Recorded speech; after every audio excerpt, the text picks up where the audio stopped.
Hello friends, आप सभी का स्वागत है इस यूट्यूब चैनल में। हमारी क्लास 12 की केमिस्ट्री की सीरीज चल रही है। चैप्टर नंबर 3 चल रहा है जिसका नाम है इलेक्ट्रोकेमिस्ट्री या वैद्युत रसायन, और ये इस चैप्टर की वीडियो नंबर 1 है, भाग नंबर 1 है। आज जो हम टॉपिक समझने वाले हैं, पढ़ने वाले हैं, करने वाले हैं वो है वैद्युत अपघटन व वैद्युत अपघट्य। वैद्युत अपघटन को इंग्लिश में कहते हैं इलेक्ट्रोलाइसिस, और वैद्युत अपघट्य जो होते हैं उन्हें इंग्लिश में बोला जाता है इलेक्ट्रोलाइट्स। तो चलिए स्टार्ट करते हैं, समझते हैं क्या क्या बातें हैं, क्या क्या चीज़ें हैं। तो हमें सबसे पहले जो समझना है वो समझना है वैद्युत चालक क्या होते हैं।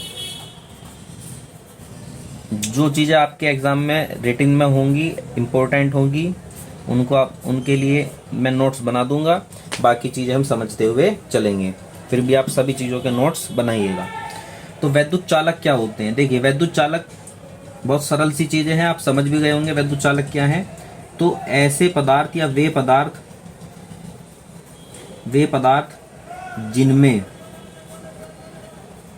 वैद्युत धारा प्रवाहित हो सकती है, उन्हें ही हम बोलते हैं वैद्युत चालक। तो वैद्युत चालक क्या है? वैद्युत चालक ऐसे पदार्थ हैं, वे पदार्थ हैं जिनमें क्या हो, वैद्युत धारा प्रवाहित हो सकती हो। ऐसे पदार्थों को हम बोलते हैं वैद्युत चालक पदार्थ। तो देखिए, वैद्युत चालक पदार्थ जो होते हैं उनकी मेन खास बात क्या है कि उनमें क्या प्रवाहित होती है? धारा। और धारा का मतलब क्या होता है? आवेश का प्रवाह। ठीक है, यानी कि हम ये भी कह सकते हैं वे पदार्थ जिनमें आवेश प्रवाहित हो सकता हो, उन्हें हम क्या बोलते हैं? वैद्युत चालक। अब देखिए, जो आवेश है, आवेश किसके कारण प्रवाहित होता है? भाई हमने कहा चालक कौन है? जिसमें धारा प्रवाहित हो सकती है, और धारा का मतलब क्या? आवेश का प्रवाह। तो आवेश प्रवाहित कौन कर सकता है? तो आवेश प्रवाहित होने के दो कारण होते हैं। या तो आवेश प्रवाहित होता है इलेक्ट्रॉनों के कारण,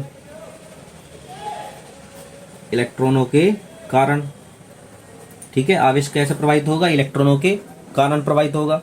या फिर आवेश जो प्रवाहित होता है वो प्रवाहित होता है आयनों के कारण, ठीक है। तो इलेक्ट्रॉनों के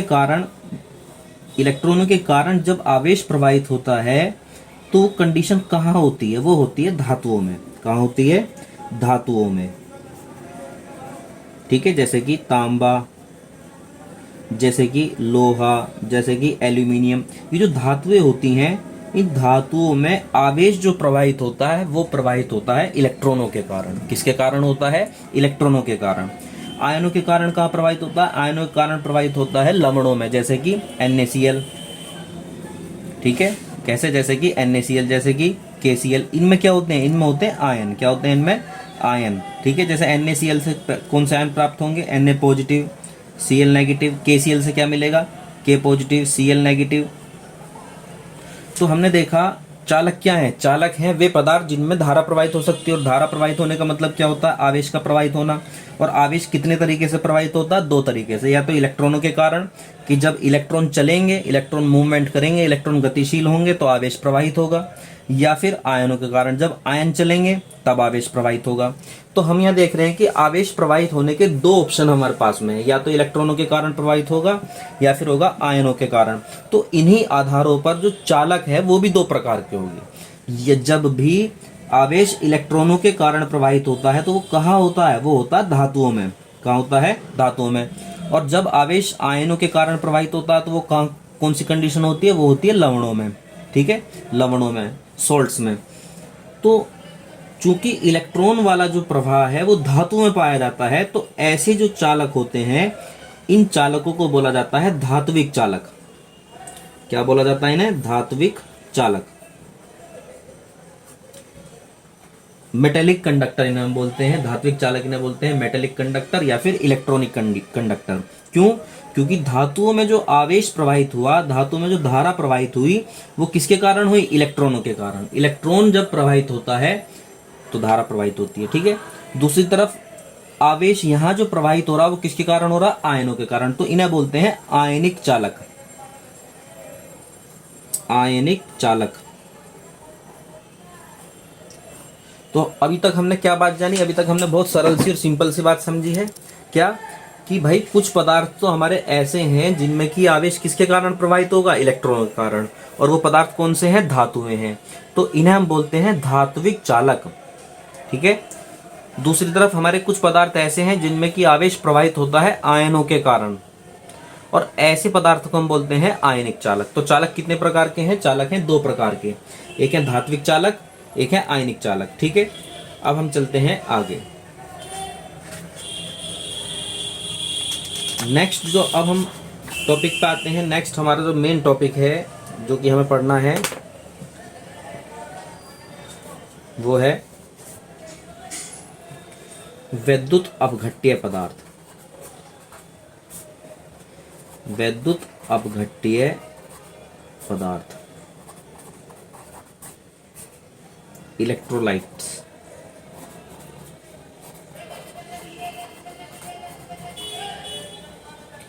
देखिए पूछा तो ये एग्जाम में नहीं जाता है, लेकिन इसकी समझ हमें अच्छी भली प्रकार से होनी चाहिए। तो वैद्युत अपघट्य पदार्थ या इलेक्ट्रोलाइट्स क्या होते हैं, देखिए कुछ पदार्थ ऐसे होते हैं, कुछ लवण हम कहेंगे, कुछ लवण सोल्ट्स, कुछ लवण ऐसे होते हैं जो कि जल में या किसी ध्रुवीय विलायक, किसी ध्रुवीय विलायक। अब ध्रुवीय विलायक क्या होता है, काफी स्टूडेंट्स ये समझ नहीं पा रहे होंगे, तो इसके लिए हम अलग से बात करेंगे क्या होता है। आप फिलहाल जो है सिंपल समझें जल में, ठीक है। डेफिनेशन में आप ध्रुवीय विलायक लिख लें, लेकिन अभी जो मतलब समझेंगे वो किससे समझेंगे, केवल जल से। तो कुछ ऐसे लवण होते हैं जो कि जल में या किसी ध्रुवीय विलायक में घोले जाने पर आयनों में टूट जाते हैं, आयनों में टूट जाते हैं। ऐसे पदार्थों को ही विद्युत अपघट्य पदार्थ कहते हैं। विद्युत अपघट्य पदार्थ कहते हैं। देखिए कुछ पदार्थ ऐसे होते हैं जो कि जब हम उन्हें घोलते हैं जल में, तो जल में घोलने पे क्या होते हैं, वो अपने आयनों में टूट जाते हैं। किस में टूट जाते हैं, अपने आयनों में टूट जाते हैं। तो ऐसे पदार्थों को ही हम बोलते हैं विद्युत अपघट्य पदार्थ। जैसे कि मान लीजिए अगर हम बात करें ग्लूकोज की, ग्लूकोज से आप सभी परिचित ही होंगे, ठीक है। ग्लूकोज को यदि हम जल में घोलते हैं, ग्लूकोज को यदि हम पानी में घोलते हैं, तो ग्लूकोज को पानी में घोलने पर किसी भी प्रकार का कोई आयन हमें प्राप्त नहीं होता है। तो इसका मतलब यह है कि ग्लूकोज को जब हमने जल में घोला, तो ग्लूकोज को जल में घोलने पर ये आयनों में नहीं टूटा।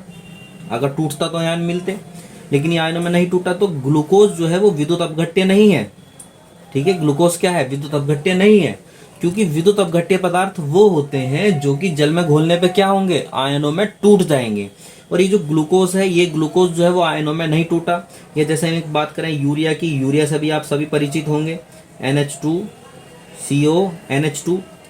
तो ये भी जो जब हमने जल में घोला, तो जल में घोलने पे क्या हुआ, ये भी आयनों में नहीं टूटा। तो यूरिया भी क्या है, विद्युत अपघट्य पदार्थ नहीं है।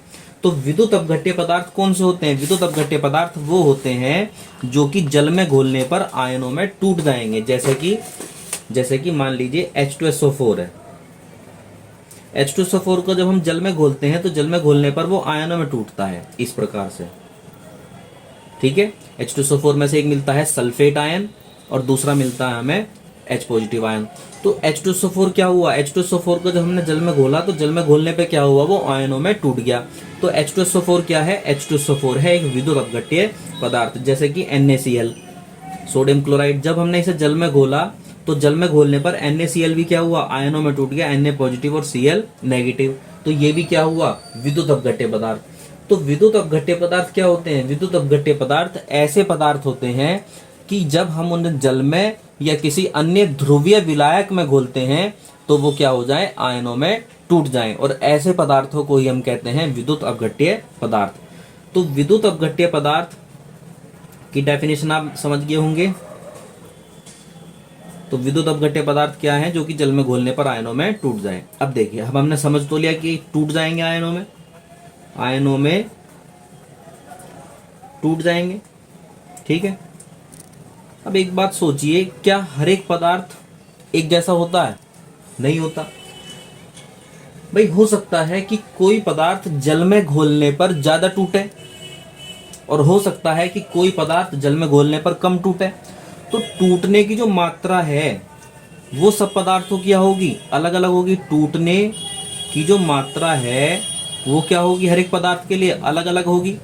कोई कम टूटने वाला होगा, कोई ज्यादा टूटने वाला होगा। तो इसी बात को लेकर विद्युत अपघट्य पदार्थ जो है वो कितने प्रकार के होते हैं? 2 प्रकार के। ठीक है, कि भाई हो सकता है कि कोई विद्युत अपघट्य पदार्थ ज्यादा टूटने वाला हो, और हो सकता है कि कोई विद्युत अपघट्य पदार्थ कम टूटने वाला हो। तो 2 तरह के पदार्थ हो गए। एक जिनमें की पदार्थ क्या होगा? अधिक मात्रा में टूटेगा, और एक पदार्थ वो हो गया जिनमें की पदार्थ क्या है? कम मात्रा में टूटेगा। तो जब कोई पदार्थ अधिक मात्रा में वियोजित होता है, अधिक मात्रा में वो आयनों में टूटता है, तो उसे हम बोलते हैं प्रबल विद्युत अपघट्य। प्रबल विद्युत अपघट्य है। जो प्रबल का मतलब है, इसका मतलब ये नहीं कि उसके अंदर कोई बल है, उसके अंदर बहुत ज्यादा पावर है, फोर्स है, नहीं, ऐसा कुछ नहीं है। प्रबल का मतलब क्या है? प्रबल का मतलब है कि जब उसे हम जल में घोलेंगे तो जल में घोलने पर क्या होगा? वह अधिक मात्रा में टूटेगा, लगभग लगभग पूरा ही आयनित हो जाएगा। मान लीजिए कि पदार्थ के 100 अणु घोले हमने। कितने अणु घोले? 100। अब हुआ क्या? हमने देखा कि 100 में से 98 अणु जो है वो टूट गए हैं, तो काफी ज्यादा आयनित हो गया है। तो अगर पदार्थ की आयनों में टूटने की मात्रा ज्यादा हो, कि वह ज्यादा ही टूट जाता है, लगभग जितना गोला हमने सारा ही टूट गया, तो वो हो गया प्रबल विद्युत अपघट्य। और जो पदार्थ कम मात्रा में आयनित होता है उसे हम बोलते हैं दुर्बल विद्युत अपघट्य। उसे क्या बोलते हैं? दुर्बल विद्युत अपघट्य। दुर्बल विद्युत अपघट्य, वीक इलेक्ट्रोलाइट्स। यानी कि जब उसे जल में घोलेंगे तो वो जो है कम मात्रा में आयनित होगा। तो इनके एग्जाम्पल हमें जानने बहुत जरूरी हैं। हमारे जो एग्जाम के लिए हैं वो जानना जरूरी है हमारे लिए, इनके एग्जाम्पल। तो हम एक डिवीजन करते हैं प्रबल और दुर्बल का। तो प्रबल विद्युत अपघट्य और दुर्बल विद्युत अपघट्य, ये हमारे लिए याद रहना बहुत जरूरी है, बहुत ही ज्यादा जरूरी, क्योंकि इनकी जरूरत हमें पड़ जाती है। तो प्रबल का एक एग्जाम्पल जैसे कि NaCl है, जैसे कि KCl है, जैसे कि HCl है, जैसे कि NaOH है, जैसे कि KOH है, जैसे कि HNO3 है। ये सब क्या है? ये सब है प्रबल विद्युत अपघट्य। क्या है ये सब? प्रबल विद्युत अपघट्य। और दुर्बल के एग्जाम्पल क्या है? दुर्बल का एग्जाम्पल है जैसे कि एसिटिक एसिड। ये तो आपको 100% याद रखना ही रखना है, एसिटिक एसिड। ठीक है, ये 100% याद होना चाहिए, नहीं तो आप कहीं भी एग्जाम में मार खा सकते हैं। और दूसरा आपको ये याद होना चाहिए, अमोनियम हाइड्रोक्साइड NH4OH, 100% बिल्कुल याद रहना चाहिए कि NH4OH क्या है? दुर्बल विद्युत अपघट्य है। और दूसरा जैसे कि हम देख सकते हैं और होता है कार्बोनिक अम्ल होता है H2CO3 है। एक बोरिक अम्ल होता है जिसको हम बोलते हैं H3BO3, हाइड्रोजन साइनाइड। ये सब क्या है? ये सब दुर्बल विद्युत अपघट्य हैं। ठीक है, तो प्रबल और दुर्बल की डेफिनेशन याद हो चाहे ना हो, आपको थोड़ी सी अंडरस्टैंडिंग समझ में आ गई है कि प्रबल मतलब ये ज़्यादा टूटेंगे, दुर्बल यानी कि कम टूटेंगे, और इनके एग्जाम्पल जो हैं वो हमें बिल्कुल याद रहने चाहिए। तो ये थे हमारे विद्युत अपघट्य पदार्थ। अब हम चलते हैं आगे, और अब हम आते हैं अपने मेन टॉपिक पर जिसका नाम है विद्युत अपघटन। विद्युत अपघटन।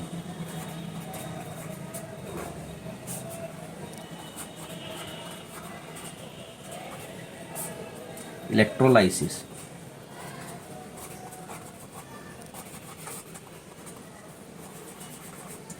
देखिए, मान लीजिए कि हमारे पास कोई विद्युत अपघट्य पदार्थ था और उस विद्युत अपघट्य पदार्थ को हमने जल में घोल दिया।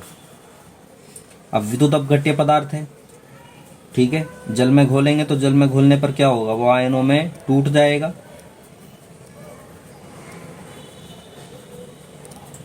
ये हमारे पास जल है, ठीक, और इस जल में क्या हुआ? हमने कोई विद्युत अपघट्य पदार्थ घोल दिया। कोई विद्युत अपघट्य पदार्थ हमने इसमें घोल दिया। अब विद्युत अपघट्य पदार्थ है तो वो जल में घोलने पर आयन में टूटेगा।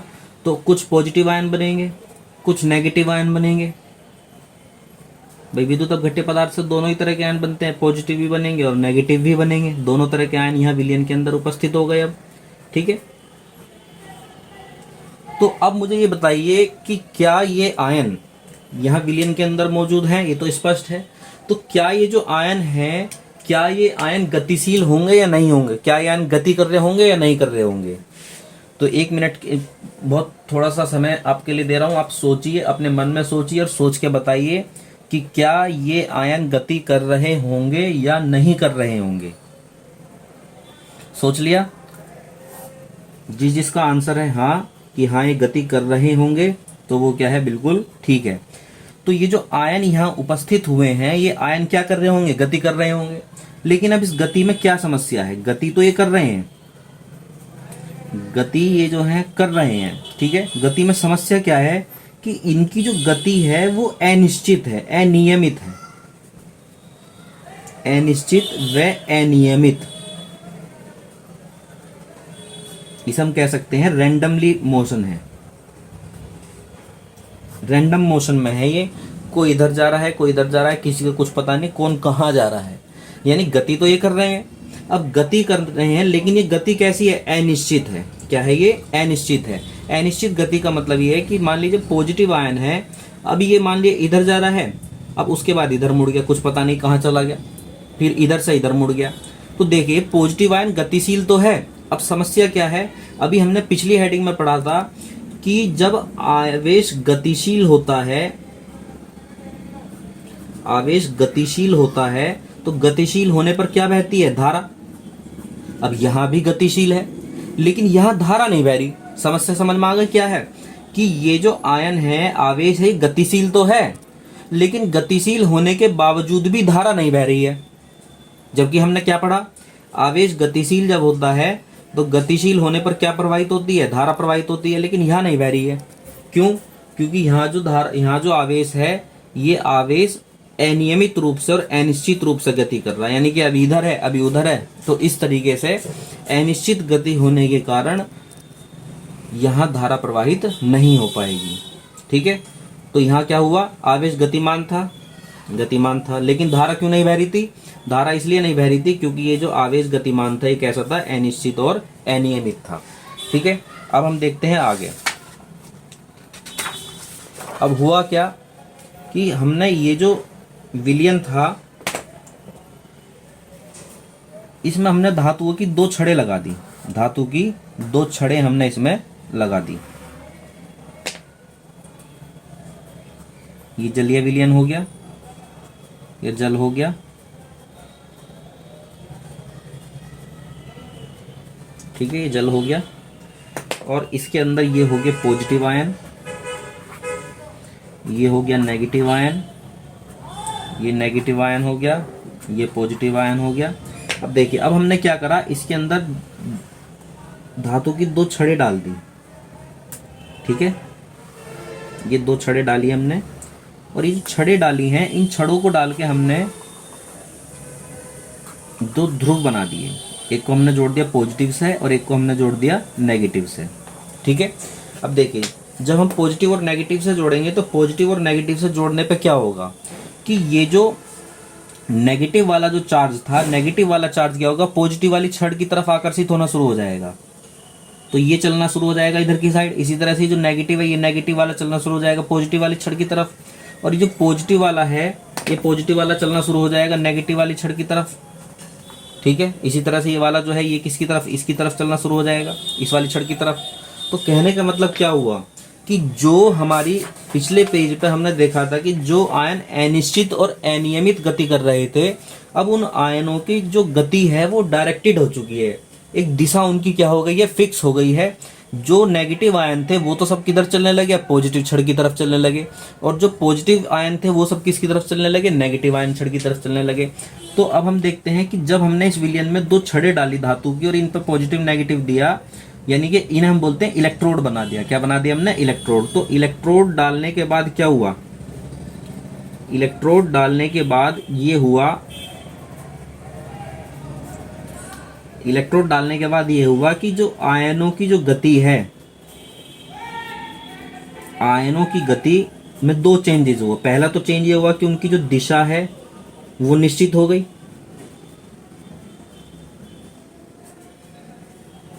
दिशा क्या हो गई इनकी, निश्चित हो गई। और दूसरा ये हुआ कि वो त्वरित हो गई। भाई पहले क्या था, पहले तो इन्हें कोई था ही नहीं, अपनी मर्जी से चल रहे थे। जब इसका जी करा इधर चल गया, इधर मुड़ गया, दूसरा कोई खींचने वाला नहीं था। लेकिन अब जैसे ही ये पॉजिटिव छड़ क्या होगी, ये जो पॉजिटिव छड़ है नेगेटिव को अपनी तरफ खींचेगी ना, बल से खींचेगी, इस पर बल लगाएगी, खींचेगी, तो क्या त्वरण नहीं होगा इन कणों में। तो दो चेंजेस हो गए। पहला चेंजेस क्या हुआ, पहला चेंजेस ये हुआ कि इनकी दिशा क्या हो गई, दिशा निश्चित हो गई। और दूसरा चेंज ये हुआ कि इनकी जो गति थी वो तीव्र हो गई, त्वरित को हम कह सकते हैं कि तेजी से होने लगी। तो ये जो दो चेंजेस आए हैं, इन चेंजेस की वजह से क्या होगा, अब धारा प्रवाहित होने लगेगी विलयन में। ठीक है, इनका सम्मिलित प्रभाव क्या होगा कि अब विलयन में धारा प्रवाहित होने लगेगी, क्योंकि अब दिशा निश्चित हो गई, धारा प्रवाहित होने लगेगी। तो पहली बात तो ये हुई। ठीक है, पहला जो चेंज हुआ ये हुआ कि जो पहले जब हमने यहाँ ये वाली कंडीशन थी, हमने विद्युत अपघट्य मिला दिया था। विद्युत अपघट्य मिलाने के बाद आयन भी बन गए थे। आयन बनने के बाद वो गतिशील भी थे, लेकिन धारा नहीं बह रही थी। अब क्या है, अब धारा प्रवाहित होने लगी। पहले तो बात ये हुई। दूसरी बात क्या होगी, दूसरी बात ये होगी कि ये जो आयन नेगेटिव आयन है, जब ये इस छड़ पे पहुंचेंगे, अपनी पॉजिटिव छड़ पे पहुंचेगा, तो पॉजिटिव छड़ पे जाके अपने इस नेगेटिव आवेश को विसर्जित कर देगा। यानी कि अभी इस पर नेगेटिव चार्ज है, और ये जो नेगेटिव चार्ज है इस छड़ पे जाके अपने नेगेटिव चार्ज को छोड़ देगा। तो फिर ये बन जाएगा उदासीन कण। क्या बन जाएगा, उदासीन। यानी कि दूसरा जो काम होगा, दूसरा ये होगा कि विपरीत छड़ों पर जाकर आवेश विसर्जन विसर्जन का मतलब समझ रहे हैं, विसर्जन का मतलब होता है छोड़ देना, त्याग देना। ये जो पॉजिटिव आयन है, ये पॉजिटिव आयन जब इस नेगेटिव छड़ पे जाएगा, तो नेगेटिव छड़ पर जाने के बाद ये क्या होगा, अपना पॉजिटिव चार्ज खत्म कर देगा। अपना पॉजिटिव चार्ज क्या होगा, इसका समाप्त हो जाएगा, तो आवेश का विसर्जन हो जाएगा। ये दो मुख्य चेंजेस होंगे। इसी को हम बोलते हैं विद्युत अपघटन। इसी घटना को हम बोलते हैं विद्युत अपघटन। तो विद्युत अपघटन समझ में आया क्या है, कि विद्युत अपघटन वह प्रक्रिया है कि जिसमें कि विद्युत अपघट्य जो है जल में घोला जाता है, और उसके बाद उसमें हम दो छड़ें लगाकर धारा जब प्रवाहित करते हैं, दो छड़ें लगा के हमने धारा प्रवाहित की। तो धारा प्रवाहित होने के बाद में क्या हुआ, उनकी डायरेक्शन, आयनों की जो दिशा थी वो निश्चित हो गई है, और साथ ही साथ उन आयनों ने जाके अपना आवेश जो है वो विसर्जन कर दिया है। इसी को हम बोलते हैं विद्युत अपघटन।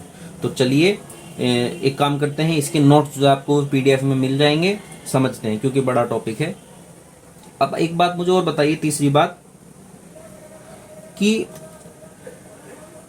ये जो विद्युत अपघटन की जो प्रक्रिया है, विद्युत अपघटन की प्रक्रिया में धारा जो है वो हमने दी है या हमें प्राप्त हुई है। यानी कि विद्युत ऊर्जा हमने खर्च की है या हमें प्राप्त हो रही है। तो हम देख रहे हैं कि विद्युत ऊर्जा जो है वो विद्युत ऊर्जा हमें भाई लगानी पड़ रही है। जब हमने इन छड़ों को डाल के पॉजिटिव नेगेटिव दिया, तभी तो ये सब चीजें हुई। तो इसमें क्या है, इसमें विद्युत ऊर्जा जो है, विद्युत ऊर्जा का उपयोग होता है। ठीक है, विद्युत ऊर्जा का उपयोग होता है, और उपयोग होकर हुआ क्या, केमिकल चेंजेस हुए, रासायनिक परिवर्तन होंगे। कैसे परिवर्तन, कैसा होंगे रासायनिक परिवर्तन, क्या होगा, देखिए रासायनिक परिवर्तन, आप एक एक चीज को समझते चलिए। ये नेगेटिव चार्ज था, पॉजिटिव छड़ पे जाएगा और अपना आवेश विसर्जित कर देगा। यानी नेगेटिव वाला कण किस में चेंज हो जाएगा, उदासीन में। इसी तरह से पॉजिटिव कण था, नेगेटिव वाली छड़ पे जाएगा, अपना पॉजिटिव चार्ज समाप्त कर देगा। यानी पॉजिटिव कण जो है वो क्या हो गया, उदासीन हो गया। तो रासायनिक परिवर्तन कैसे हुआ, रासायनिक परिवर्तन पहला तो ये हुआ कि जो कण है, पहले जो कि आवेशित था, ठीक है, पहले कैसा था, आवेशित कण था या आयन था, वो किस में चेंज हो जाएगा, उदासीन में। किस में चेंज हो जाएगा, उदासीन में। दूसरी चीज ये होगी, जब हम अभी एग्जाम्पल देखेंगे तो हम पाएंगे कि कुछ पदार्थ बनेंगे, कुछ यहाँ पे चीजें निर्मित भी होंगी, पदार्थ का निर्माण होगा जो कि पहले नहीं है। ठीक है, पहले यहाँ पे कुछ और होगा और बाद में कुछ नई चीजें बनेंगी, वो हम एग्जाम्पल में समझेंगे। तो दो तरीके से यहाँ पे क्या होगा, दो तरीके से यहाँ पे रासायनिक परिवर्तन भी हमें नजर आएगा। एक तो आवेशित कण जो है वो किस में चेंज हो जाएंगे, उदासीन कणों में चेंज हो जाएंगे, और कुछ नए पदार्थ भी हमें प्राप्त होंगे। तो विद्युत ऊर्जा का उपयोग जो है वो होगा, और कुछ नए रासायनिक पदार्थ जो है वो हमें प्राप्त यहाँ पर होंगे। ठीक है, और देखते हैं क्या क्या चीजें हैं। जो विद्युत अपघटन की जो क्रिया होती है, विद्युत अपघटन की क्रिया जिस पूरे पात्र में हो रही है, ये पूरा पात्र है, इस पूरे पात्र को जो हम बोलते हैं विद्युत अपघटनी सेल, विद्युत अपघटनी सेल। ठीक है, इस पूरे पात्र को हम क्या बोलते हैं, विद्युत अपघटनी सेल। ये एक और महत्वपूर्ण चीज जानने के लिए कि जिस पूरे पात्र में ये घटना हो रही है, पूरे प्रोसेस जो हो रहा है, इसको हम बोलते हैं विद्युत अपघटनी सेल। तीसरी और क्या बातें जान सकते हैं, देखिए जो विद्युत अपघटनी सेल होता है, इसमें जो नेगेटिव छड़ जो होती है, बहुत ध्यान से समझिएगा, नेगेटिव छड़ जो होती है, नेगेटिव छड़ पर क्रिया होती है अपचयन की। किस चीज की क्रिया होती है, अपचयन की, या फिर रिडक्शन जिसे हम बोलते हैं। ठीक, और अपचयन की क्रिया जहां भी होती है उस वाली छड़ को हम बोलते हैं कैथोड। क्या बोलते हैं उसे, कैथोड। और ये जो पॉजिटिव वाली छड़ है, इस पॉजिटिव वाली छड़ पर क्रिया होती है ऑक्सीकरण की। ऑक्सीकरण को हम क्या बोलते हैं, ऑक्सीडेशन। और ऑक्सीडेशन की क्रिया, ऑक्सीकरण की क्रिया जहां भी होती है उसे हम बोलते हैं एनोड। तो यहां से क्या बात समझ में आई है, यहां से बात ये समझ में आई है कि जो विद्युत अपघटनी सेल है, इस विद्युत अपघटनी सेल में ये जो नेगेटिव वाली छड़ है, नेगेटिव वाली छड़ पर क्रिया हुई है अपचयन की। देखेंगे अभी एग्जाम्पल, जब हम समझेंगे एग्जाम्पल से समझेंगे कि क्या कहाँ कैसे हो रहा है सब चीजें, अभी जान लेते हैं। तो अपचयन की क्रिया होती है नेगेटिव छड़ पर, अपचयन यानी कि रिडक्शन जहां होता है उसे हम बोलते हैं कैथोड।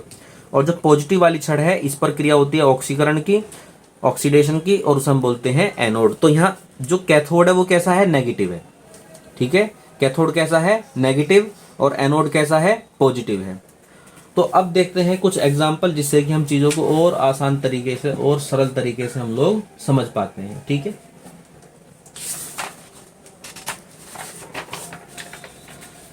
तो एक एग्जाम्पल हम लोग देखते हैं NaCl का, और बहुत ही ध्यान से प्यार से आप लोग समझिएगा। NaCl का हम विद्युत अपघटन करना चाह रहे हैं। NaCl का विद्युत अपघटन करने के लिए हमने जो पहली स्थिति ली है कि हमारे पास जो NaCl है वो है गलित NaCl। कैसा है, गलित, यानी कि यहां पर जल नहीं है। गलित NaCl का मतलब क्या है, गलित NaCl का मतलब है कि हमने इसे जल में नहीं घोला, हमने इसे गला दिया। क्या कर रखा है, इसे गला रखा है, जल में नहीं घोला हुआ।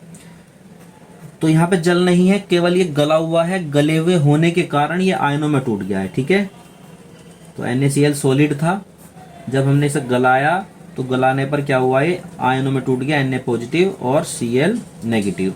ठीक है, स्पष्ट है, यहाँ पर पानी नहीं है, जल नहीं है। तो अब देखिए, ये जो पॉजिटिव वाला छड़ है, पॉजिटिव वाला जो आयन है, ये कहाँ जाएगा, नेगेटिव छड़ पे जाएगा। कहाँ जाएगा, ये नेगेटिव छड़ की तरफ मूव करेगा। तो मैं ये नेगेटिव छड़ ही लिख देता हूं। ठीक है, नेगेटिव छड़, नेगेटिव छड़ पर जाएगा ये पॉजिटिव वाला। और ये जो क्लोरीन नेगेटिव है, ये कहाँ जाएगी, ये पॉजिटिव छड़ पर जाएगी, क्योंकि उल्टा चलेगा ना भाई, नेगेटिव पॉजिटिव की तरफ चलेगा। तो ये यहाँ आ गई। ठीक है, अब ये जो नेगेटिव, ये जो पॉजिटिव वाली छड़ है, पॉजिटिव छड़ पर जो क्लोरीन नेगेटिव पहुंची है, ये क्या करेगी, ये अपना एक इलेक्ट्रॉन निकाल देगी। भाई ये माइनस क्यों है, इसका मतलब है इस पे इलेक्ट्रॉन फालतू है। तो ये क्या करेगी, यहां जाके अपना एक इलेक्ट्रॉन निकाल देगी फालतू, और सिंपल क्लोरीन परमाणु में चेंज हो जाएगी। किस में चेंज हो जाएगी, क्लोरीन परमाणु में।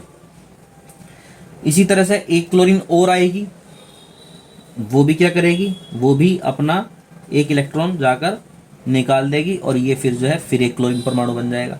और ये जो दोनों क्लोरीन परमाणु हैं, ये दोनों क्लोरीन परमाणु जुड़कर आपस में बना लेंगे क्लोरीन गैस। क्या बना लेंगे, क्लोरीन गैस बना लेंगे। ठीक है, अब देखते हैं इधर क्या होगा। ये जो इलेक्ट्रॉन निकला है, ये इलेक्ट्रॉन जो निकले हुए इलेक्ट्रॉन है, ये इलेक्ट्रॉन क्या करेंगे, ये इलेक्ट्रॉन यहाँ आएंगे। कैसे आएंगे, अब ये भी तो बात है ना सोचने की, आएंगे कैसे ही। तो अभी देखते हैं कैसे आएंगे, फिलहाल इन्हें पूछा देते हैं।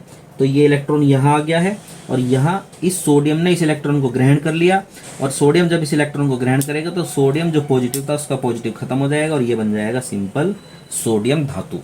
ठीक है, इसी तरह से कोई दूसरा Na पॉजिटिव होगा, दूसरे Na पॉजिटिव के लिए क्या होगा, ये वाला इलेक्ट्रॉन आ जाएगा और फिर वो भी बन जाएगा Na पॉजिटिव।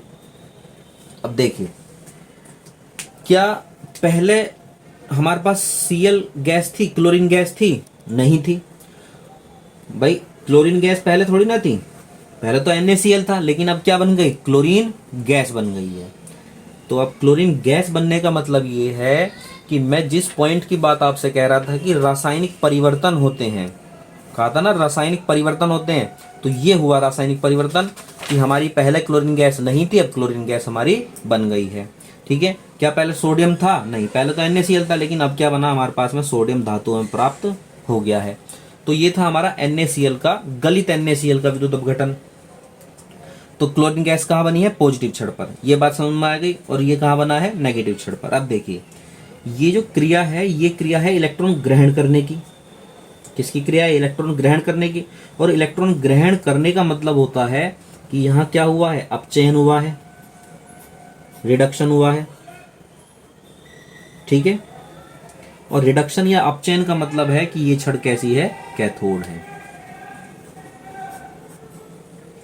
ये जो क्रिया है, ये है इलेक्ट्रॉन त्यागने की, इलेक्ट्रॉन देने की। और जब इलेक्ट्रॉन त्यागने की क्रिया होती है तो वो होती है ऑक्सीडेशन की, या फिर जिसे हम कहते हैं ऑक्सीकरण की। और ऑक्सीकरण जिस पे भी होता है, ऑक्सीकरण जिस पे भी होता है वो होता है एनोड। क्या होता है वो, एनोड। तो पॉजिटिव छड़ यहाँ कैसी बन गई है, एनोड बन गई है। तो ये हमने देखा गलित NaCl का विद्युत अपघटन। अब चलते हैं आगे। अब हम देखते हैं दूसरा एग्जाम्पल। अब की बार जो हम NaCl लेने वाले हैं वो लेने वाले हैं जलीय NaCl। कैसा लेने वाले हैं, जलीय NaCl, जलीय NaCl। ठीक है, अब की बार हम एग्जांपल लेने वाले हैं जलीय NaCl का। तो जलीय NaCl में क्या होगा, देखिए यहां जल भी है, NaCl को हमने घोला,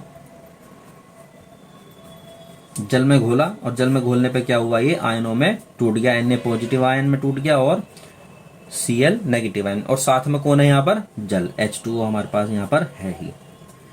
पॉजिटिव है, नेगेटिव है, आप समझ ही गए होंगे किस तरफ जाएगा। तो पॉजिटिव वाला जाएगा नेगेटिव छड़ की ओर, नेगेटिव छड़ की ओर चलना शुरू करेगा ये।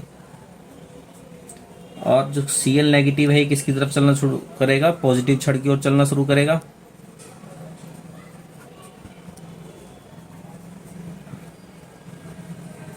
देखते हैं, चलिए इसे लेके चलते हैं नेगेटिव छड़ पर।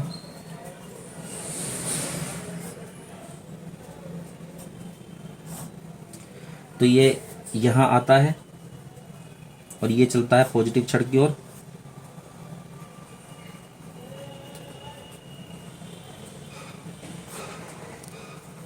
अब देखिए, ये जो Cl है, ये तो पहले जैसे भी आपने पिछली उसमें पढ़ा था, बिल्कुल सेम टू सेम वैसा ही व्यवहार ही अब भी करेगी। Cl क्या करेगी, अपना एक इलेक्ट्रॉन त्याग देगी। ठीक है, और सिंपल Cl में जो है ये बदल जाएगी। एक इलेक्ट्रॉन इसने निकाल दिया और सिंपल Cl में ये बदल गई। उसी तरह से कोई दूसरी क्लोरीन नेगेटिव भी होगी, Cl नेगेटिव, वो भी अपनी एक इलेक्ट्रॉन त्याग देगी, और दोनों Cl फिर जो है ये आपस में जुड़कर क्या बना लेंगे, क्लोरीन गैस बना लेंगे। तो ये तो पहले की तरह बिल्कुल सिंपल वही बात है। क्रिया ऑक्सीकरण की हुई है, क्योंकि इलेक्ट्रॉन त्यागे हैं तो ऑक्सीकरण की क्रिया है। और ऑक्सीकरण की क्रिया का मतलब आप समझ रहे हैं क्या होगा, ये कौन सा इलेक्ट्रोड हो गया, ये एनोड। अब आते हैं इधर, देखिए ये जो इलेक्ट्रॉन निकला है, यहां से जो इलेक्ट्रॉन चलेगा, इलेक्ट्रॉन आ गया। ठीक है, अब ये जो इलेक्ट्रॉन है इसे लेने के लिए तैयार है Na पॉजिटिव। लेकिन समस्या क्या हुई, यहां पर एक दावेदार और आ गया, H2O। पहले जो एग्जाम्पल हमने देखा था उसमें तो गलित है सोडियम क्लोराइड, यहाँ गलित नहीं है, कैसा, जलीय NaCl है। अब देखिए, दो जने हैं जो इलेक्ट्रॉन लेने के लिए तैयार हैं, एक Na पॉजिटिव है और एक है H2O। जब हम आगे इस चैप्टर को पढ़ेंगे तो हम आपको ये बताएंगे कि जो Na पॉजिटिव होता है, इसका जो अपचयन विभव होता है वो कम होता है। ठीक है, इसका अपचयन विभव क्या होता है, कम होता है। H2O का जो अपचयन विभव होता है वो Na की तुलना में ज्यादा होता है। अभी आप केवल समझ लीजिए, H2O का मानक अपचयन विभव Na पॉजिटिव से अधिक है, इतनी बात समझिए। और जिसका अधिक होगा उसका अपचयन होगा। तो अधिक किसका है, H2O का है। ठीक है, अधिक किसका है, H2O का है, तो अपचयन किसका होगा, H2O का होगा, यानी कि ये इलेक्ट्रॉन कौन ग्रहण करेगा, H2O ग्रहण करेगा। ठीक है, और H2O जब इलेक्ट्रॉन ग्रहण करेगा तो H2O इलेक्ट्रॉन ग्रहण करके अब क्या बनाएगा, एक तो बनाएगा हाइड्रोजन गैस और दूसरा बनाएगा OH नेगेटिव आयन। ठीक है, और ये जो OH नेगेटिव आयन बनेंगे, ये OH नेगेटिव आयन क्रिया कर लेंगे इस Na पॉजिटिव से, तो Na positive plus OH negative is equal to बना लेगा NaOH। तो क्या यहां पर सोडियम क्लोराइड मिला, सॉरी सोडियम मिला, नहीं, यहां सोडियम नहीं मिला, यहां मिला NaOH। जो आपने 11th क्लास में कुछ NaOH बनाने की विद्युत अपघटनी विधि पढ़ी होंगी, जैसे कास्टनर केल्नर सेल है, जैसे कि नेल्सन सेल विधि है, उनका सबका बेसिक प्रिंसिपल यही है। तो यहां हम देख रहे हैं कि यहां जो प्रोडक्ट हैं वो पिछले वाले से डिफरेंट प्रोडक्ट मिले हैं, पिछले वाले से भिन्न प्रोडक्ट हमें मिले हैं। ठीक है, पिछले जो एग्जाम्पल में हमें प्रोडक्ट मिले थे वो नहीं मिले हैं, यहाँ कुछ और मिल रहा। क्या यहाँ पेन नहीं मिला, नहीं मिला। यहाँ क्या मिला, यहाँ मिली एक तो हाइड्रोजन गैस, एक मिला NaOH और एक मिली है क्लोरीन। ठीक है, एक मिली है क्लोरीन। और चूंकि एक क्रिया कौन सी हो रही, ग्रहण करने की इलेक्ट्रॉन, और इलेक्ट्रॉन ग्रहण करने का मतलब क्या है, अपचयन है, और अपचयन जब भी होता है तो उसे हम बोलते हैं कैथोड। तो यानी कि ये छड़ कौन सी होगी, कैथोड होगी। तो ये देखा हमने इसका NaCl का, जलीय NaCl का विद्युत अपघटन। कुछ और एग्जाम्पल भी होंगे, कुछ और क्वेश्चंस होंगे, जब क्वेश्चन हम कराएंगे तब उस बारे में, क्वेश्चन के बारे में हम लोग समझने की कोशिश करेंगे। अब ये जो विद्युत अपघटन की क्रिया है, इस विद्युत अपघटन की क्रिया का इस्तेमाल काफी जगह किया जाता है। जैसे कि इसका एक मुख्य एग्जाम्पल जो है, जो यूज होता है, वो होता है विद्युत लेपन। क्या है, विद्युत लेपन। तो विद्युत लेपन के लिए हम एक अलग से एक वीडियो बनाएंगे, क्योंकि ये भी एक अच्छा टॉपिक है। ठीक है, तो आपको ये वीडियो कैसी लगी है आप मुझे कमेंट बॉक्स में ज़रूर बताइएगा। तब तक के लिए धन्यवाद। यदि वीडियो आपको अच्छी लगी है तो आप लाइक कीजिए, शेयर कीजिए और चैनल को सब्सक्राइब कीजिए। तब तक के लिए धन्यवाद।